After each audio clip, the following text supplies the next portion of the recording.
Hello everyone, welcome to Vibhar education. आज के इस वीडियो में हम position vectors and direction cosines का टॉपिक कवर करेंगे।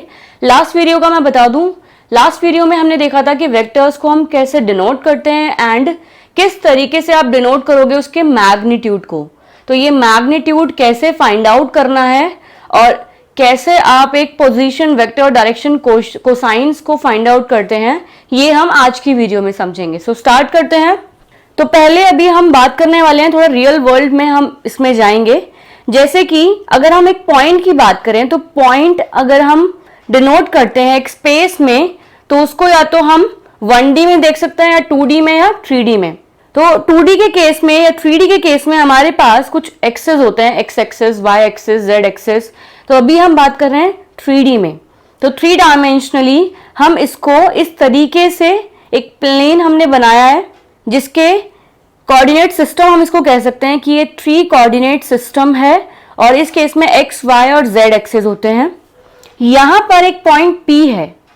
तो ऐसे आपने किसी भी वेक्टर या किसी भी पॉइंट को अगर डिनोट करना है तो आप पहले एक्सेस या कोऑर्डिनेट सिस्टम बनाएंगे, ड्रॉ करेंगे, फिर उसमें जहां पर आपने जिस आइटम के लिए, जिस पॉइंट के लिए फाइंड आउट करनी है मैग्नीट्यूड या फिर उसकी डायरेक्शन, वो हम इस तरीके से डिनोट कर देंगे। एंड बीच में हमारे पास होता है ऑरिजिन। तो ये ऑरिजिन बहुत जरूरी है, ये एज रेफरेंस काम करता है। तो हमने पहले क्या किया, एक्स, वाई, जेड की वैल्यू इस ऑरिजिन पर क्या होगी, 0, 0 एंड 0। एक पॉइंट P है, हम यहाँ पर लेट कर रहे हैं, कुछ स्टेटमेंट्स मैंने यहाँ लिखी है। Suppose there is a point P located in the upper right octant. अगर ये प्लेन 3D में है तो 3 कोऑर्डिनेट सिस्टम के अंदर ये कुछ ऊपर के, जो ऊपर साइड होगा एंड एक लोअर साइड होती है, एक अपर साइड होती है। तो अपर साइड के केस में हमारे पास 4 ऑक्टेंट होंगे एंड लोअर साइड के केस में हमारे पास 4 ऑक्टेंट होंगे। अभी उसका फिगर हम यहाँ नहीं देख पा रहे हैं, लेकिन अगर आप विजुअलाइज करेंगे तो एक ऑक्टेंट ये होगा, दूसरा इसके पीछे होगा, तीसरा फिर यहाँ होगा एंड चौथा यहाँ पर होगा। तो अपर लेवल पर ये ऑक्टेंट हो गए, फिर ऐसे ही नेम सेम टू सेम नीचे वाले के लिए हो जाएगा जो लोअर ऑक्टेंट्स कहलाएंगे। तो अभी एक पॉइंट P है जो इसके अपर राइट ऑक्टेंट पर है, अपर राइट ऑक्टेंट। यहां पर मैंने ब्रैकेट में यहां मेंशन किया है, P is a point in space which is uniquely determined by the 3 coordinate system. हम इसको डिटरमाइन कैसे कर रहे हैं, 3 कोऑर्डिनेट सिस्टम की हेल्प से, क्योंकि अब हम इस पॉइंट P के लिए कुछ एक्स एक्सिस के लिए, कुछ वाई एक्सिस के लिए, कुछ जेड एक्सिस के लिए फाइंड आउट करेंगे पॉइंट्स। तो अगले डायग्राम को देखते हैं। अब हमने क्या करना है, जैसे हम पॉइंट P को प्लेस कर लेंगे एक 3 कोऑर्डिनेट सिस्टम के अंदर, अब हमें इसको पोजीशन वेक्टर देना है। तो पोजीशन वेक्टर क्या करेगा, ओरिजिन से होकर जो भी डिस्टेंस आपको मिल रहा है उस पॉइंट तक का, वो आपका पोजीशन वेक्टर कहलाएगा। तो ये जो यहां से लेकर ब्लैक लाइन है एंड मैंने इसको ड्रॉ किया है इस तरीके से, तो ये एक पोजीशन वेक्टर है। पोजीशन वेक्टर को मैंने R से डिनोट किया है। पोजीशन वेक्टर आपको साइंस में बता रहा है कि एक पोजीशन बता रहा है इस पॉइंट P की। अभी हमने इसकी पोजीशन कैसे डिराइव करी है, ऑरिजिन से हम इसको रेफरेंस ले रहे हैं, ऑरिजिन का, एंड P तक हम इसे ड्रॉ करेंगे। तो हमारे पास वेक्टर्स के लिए डायरेक्शन आपने लगाना जरूरी है, तो हम इस तरीके से इसको डायरेक्शन दे देंगे। इसके बाद P की कुछ वैल्यू होगी, कुछ मतलब P एक पॉइंट है तो उसकी कुछ वैल्यू होती है एक्स, वाई और जेड एक्सिस पर। तो हमने इसको डिनोट किया एक्स और वाई और जेड। नाउ अब हम क्या करने वाले हैं, पॉइंट O के लिए जो ऑरिजिन है हमारे पास, ऑरिजिन के लिए वैल्यू 0, 0, 0 होगी। इसके लिए हम कुछ और रेफरेंस लाइंस ड्रॉ करेंगे Z और Y और X एक्सिस के लिए। तो इस पॉइंट पर यहां से यहां तक का डिस्टेंस हमारा Y के इक्विवेलेंट होगा, यहां से यहां तक का डिस्टेंस हमारा Z के इक्विवेलेंट होगा और यहां से यहां तक का डिस्टेंस हमारा X के इक्विवेलेंट होगा, जितना ये पॉइंट P हमारा कंसिडर हो रहा है। So here R is the position vector of any point P with respect to the origin of reference O और OP भी बोलते हैं हम इसको। तो आप चाहे इसको R वेक्टर कह लीजिए या इसको आप OP वेक्टर कह लीजिए। तो इस तरीके से आपने ड्रॉ करना है। ड्रॉ करने के बाद हमने समझा कि P पॉइंट के लिए कुछ एक्स, वाई, जेड की वैल्यू हो सकती है। यहां पर ये डिनोट कर रहा है, ऑरिजिन से जा रही है एक लाइन, उसको हम पोजीशन वेक्टर कहेंगे। अब फाइंड आउट करना है कि इस पोजीशन वेक्टर के लिए मैग्नीट्यूड क्या होगा। तो पोजीशन वेक्टर का मैग्नीट्यूड अब हम फाइंड आउट करेंगे। तो ये जो R वेक्टर है इसके लिए क्या मैग्नीट्यूड आएगा वो हम फाइंड आउट करेंगे। If P has coordinate x, y, z and O is the origin of the rectangular coordinate system, then the magnitude of the position vector OP vector is given by, तो OP vector के लिए जो magnitude हमें मिलेगा उसका formula है ये इसका फॉर्मूला है पोजीशन वेक्टर फाइंड आउट करने का, पोजीशन वेक्टर के मैग्नीट्यूड को फाइंड आउट करने का।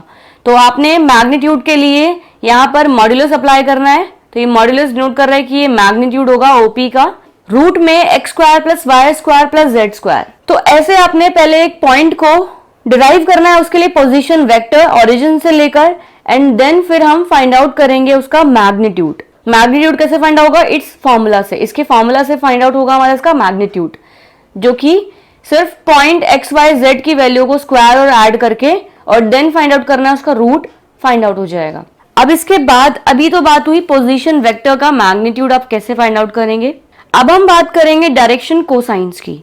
मैग्नीट्यूड फाइंड आउट हो गया, तो अगला पॉइंट इसमें बचता है वेक्टर से, इसमें कोसाइंस या फिर डायरेक्शंस कैसे फाइंड आउट करनी है। तो डायरेक्शन के लिए सबसे पहले आप डायरेक्शन फाइंड आउट करने के लिए हम एंगल्स की हेल्प से इसको फाइंड आउट करेंगे। तो एंगल्स के लिए पहले ये जो ये पोजीशन वेक्टर है, इसके लिए क्या क्या एंगल ये ड्रॉ कर रहा है हर एक एक्सिस के साथ। तो एक एंगल बन रहा है अल्फा, एक एंगल बन रहा है बीटा और एक एंगल बन रहा है गामा। यहाँ पर अगर आप देखेंगे तो पोजीशन वेक्टर जो ये आपका पी पॉइंट है, इसके लिए पोजीशन वेक्टर हमने ड्राइव किया, एंड देन फिर उसके बाद अब हम देख रहे हैं इसके लिए angles.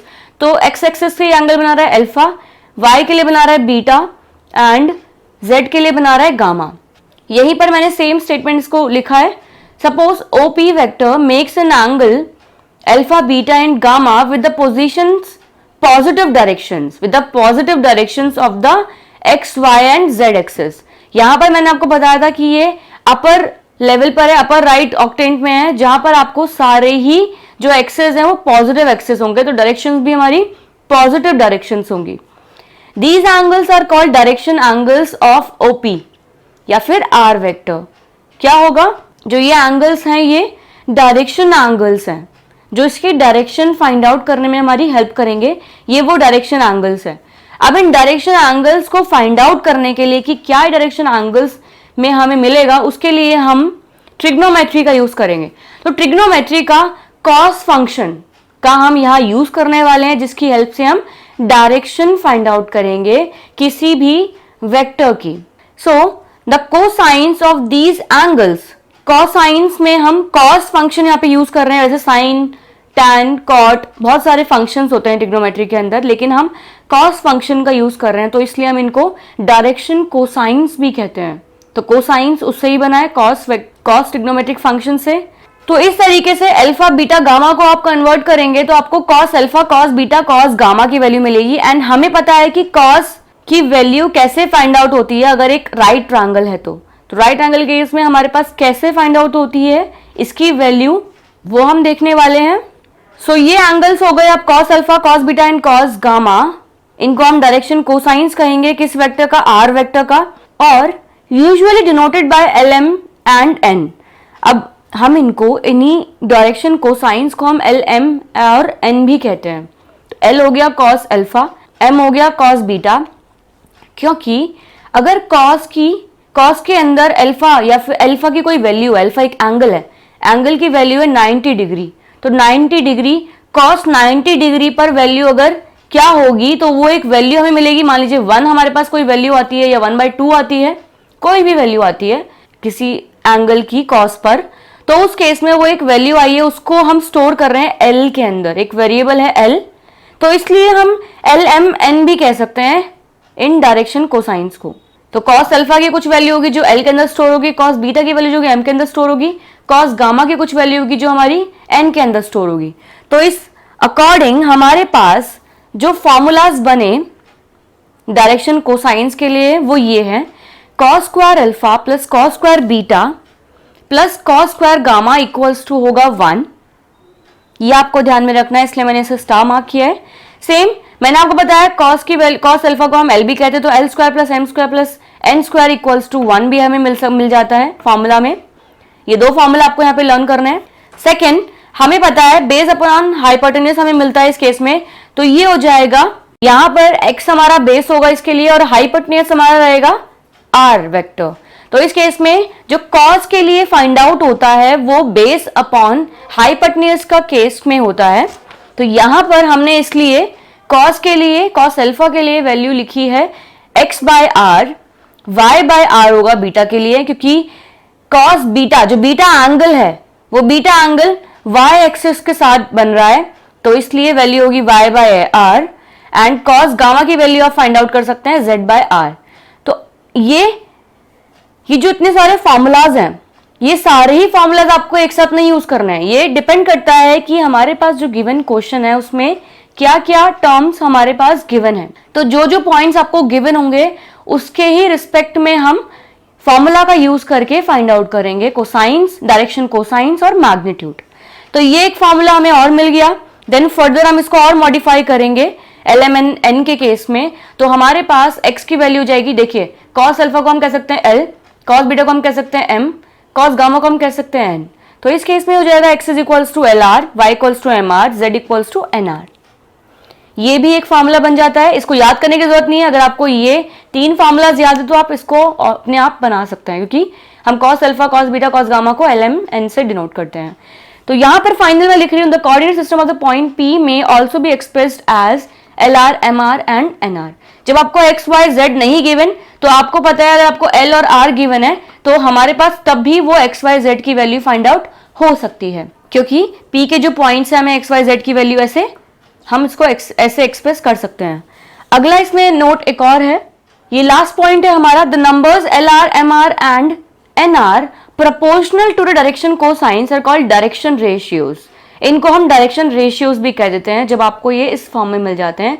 And in direction ratios को आप A, B, C से डिनोट करेंगे।